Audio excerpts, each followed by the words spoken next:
lovelies, how's it going? Hope all is well. Welcome back to my channel. Today I'm here with a new video, and this is about Miss Lupita. A few weeks ago, Lupita did an interview with the BBC discussing her new book. She then mentioned during that interview that she was told she was too dark to be on television. I once auditioned for something for TV and I was told I was too dark to be on television.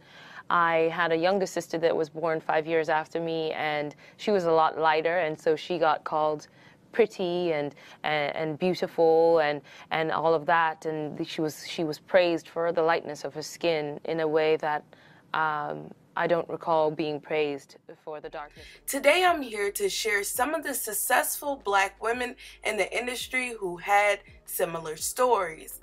Viola Davis is an actress and producer, having won an Academy Award, an Emmy Award, and 2 Tony Awards. She is the first Black actress to achieve the Triple Crown of acting. Time magazine named her one of the 100 most influential people in the world in 2012 and 2017. Over the years, she's been very vocal about her road to success in Hollywood, including the trials and tribulations that came with it. Miss Davis was told that she was less classically beautiful, unpretty, and not a woman due to her being dark-skinned. Miss Davis did an interview with The Wrap, and she talked about Hollywood, being dark-skinned, colorism, and working in the industry.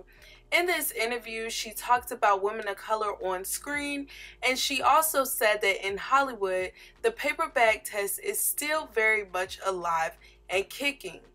She said the whole racial aspect of colorism, if you're darker than a paper bag, then you are not sexy, you are not a woman. You shouldn't be in the realm of anything that men should desire. And in the history of television and even in film, she's never seen a character like Annalise played by someone who looked like her. She's been very vocal about that role. She sat down with Tom Hanks and furthermore discussed being in that position. I made it a point when I got that role because I saw it as an opportunity that was way bigger than doing really good work. I saw it as an opportunity for a dark-skinned actress of 50 to be in a role that's sexualized, not sexy. Yeah. There's a difference between sexualized and sexy and messy and maybe sociopathic. When I used to, I'm used to playing housewives and maids and crackheads. And I saw it as an opportunity, a blank palette or a blank canvas to put my mark on. When she was called out by the New York Times writer who said that she was less classically beautiful, she decided to clap back and say this: "I'm glad that Shonda Rhimes saw me and said, why not?" That's what makes her a visionary. That's what makes her iconic. I think that beauty is subjective.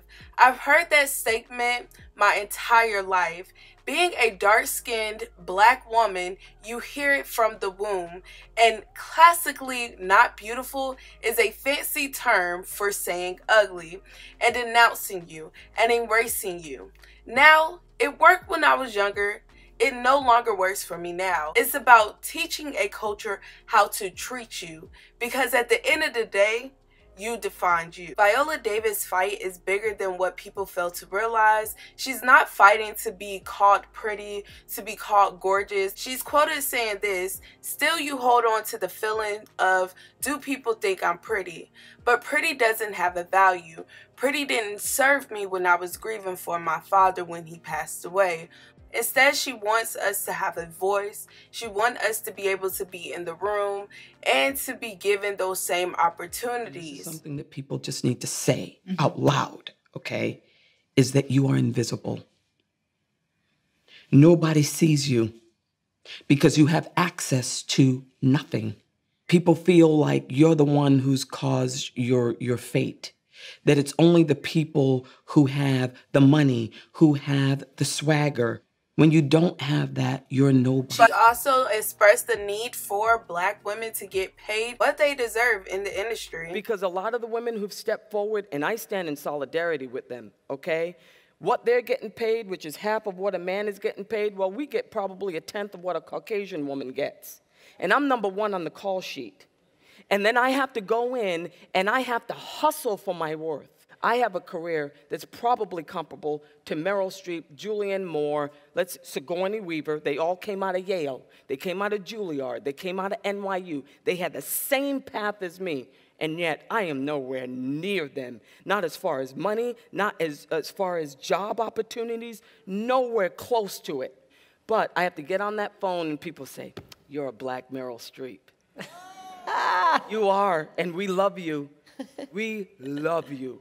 As well as embracing who she is naturally to the public, so they're not mistaken that she loves who she is. Every time I put on a wig that I was apologizing for who I was, being a dark-skinned woman of very curly hair, I felt like I was hiding it.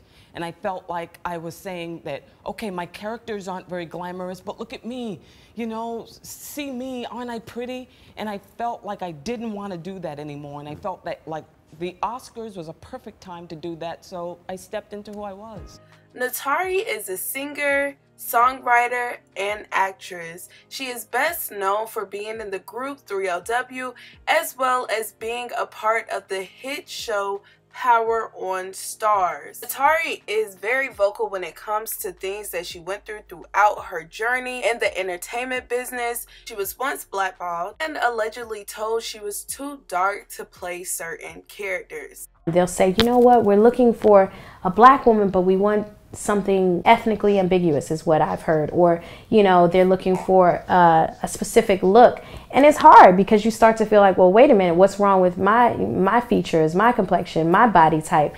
When it came to a very popular film she did, Notorious, there were a lot of debates with fans saying that she was just too dark to play Little Kim's role. There were rumors that felt like you were a little too brown, too dark to play her. Some people can't handle the chocolate, honey. You know?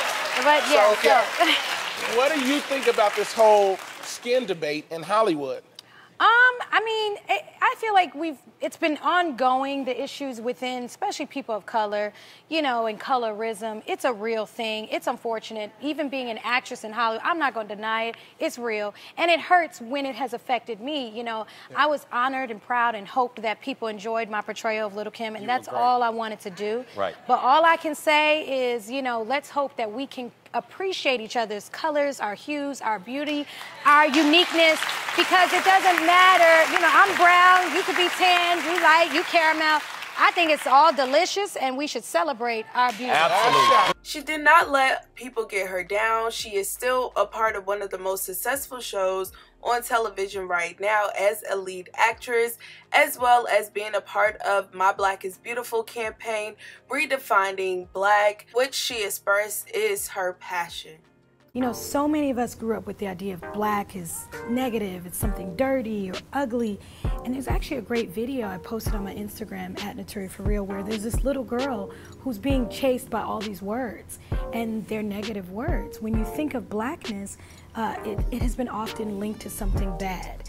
And why I wanted to partner with My Black is Beautiful is because we have to change that. We have to redefine black. We have to encourage black people to see their beauty, our skin, our hair, our bodies, our curves.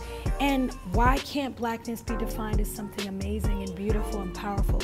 So that was part of why this movement was so, I think, impactful. Gabrielle Union is an actress, an activist, and an author. She began her career in the 1990s, appearing on TV sitcoms before landing a supporting role in films such as She's All That, 10 Things I Hate About You, and of course, Bring It On. She's been discussing colorism in the industry for years. Earlier this year, she talked about a situation in Hollywood when basically they told her she wasn't pretty enough for the role. Between me and another girl, well, she's known, Bianca Lawson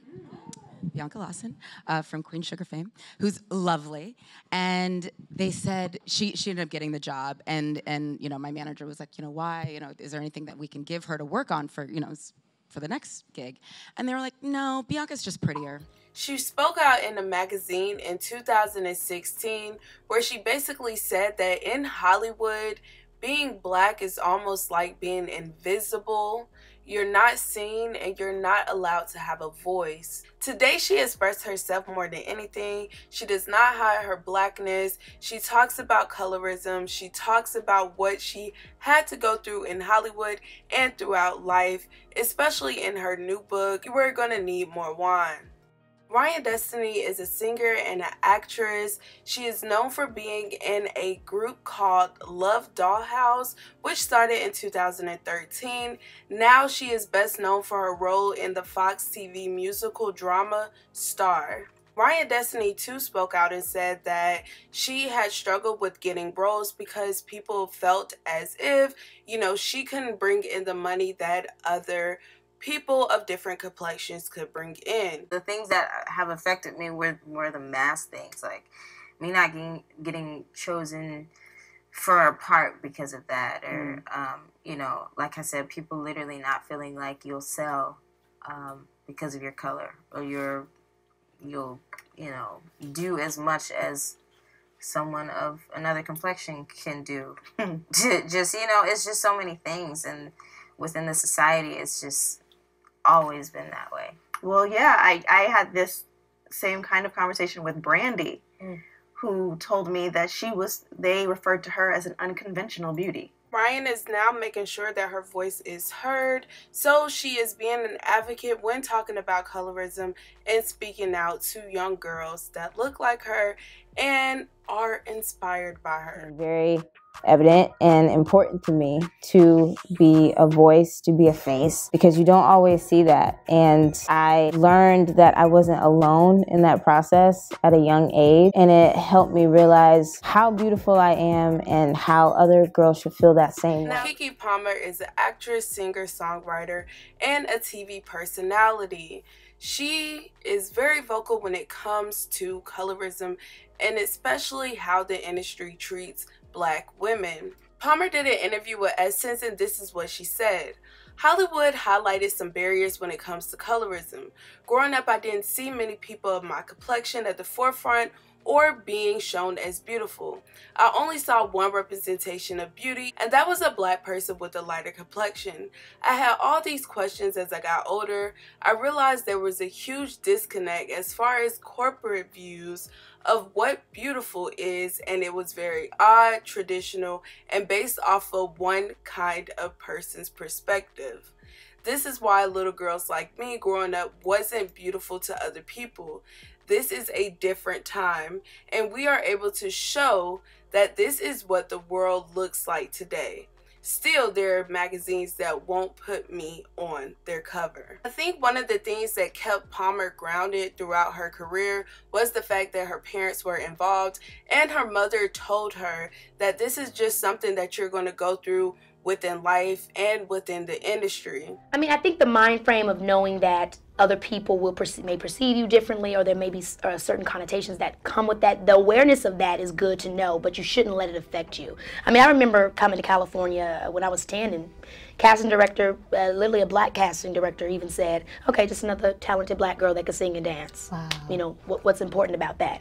But my mom told me those things because she wanted me to understand and have that awareness that, yes, people may say that. These may be the things that they do, but that doesn't affect you. Their perception of you doesn't have to be your perception of yourself.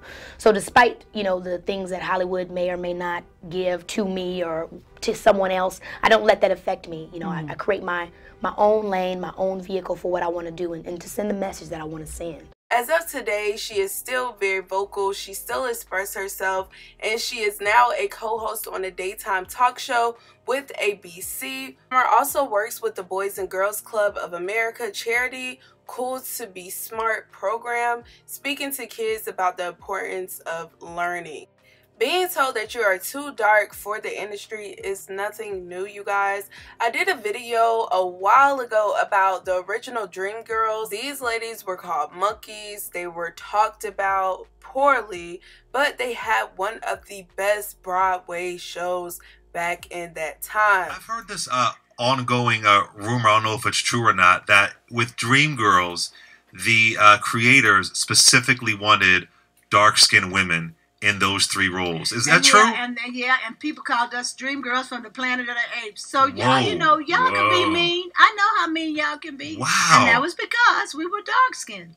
Wow, that is. And insane. we weren't. Who was anybody like? Yeah, Debbie Burrell was light, and she came, but she was the fourth girl that came. Right. And even with people talking down on them and being blatantly disrespectful, they did not let that stop them. They still became very successful women in Hollywood. Some people don't even know that these women are the original Dream Girls, but they did not stop just because of what society was saying and what Hollywood was saying.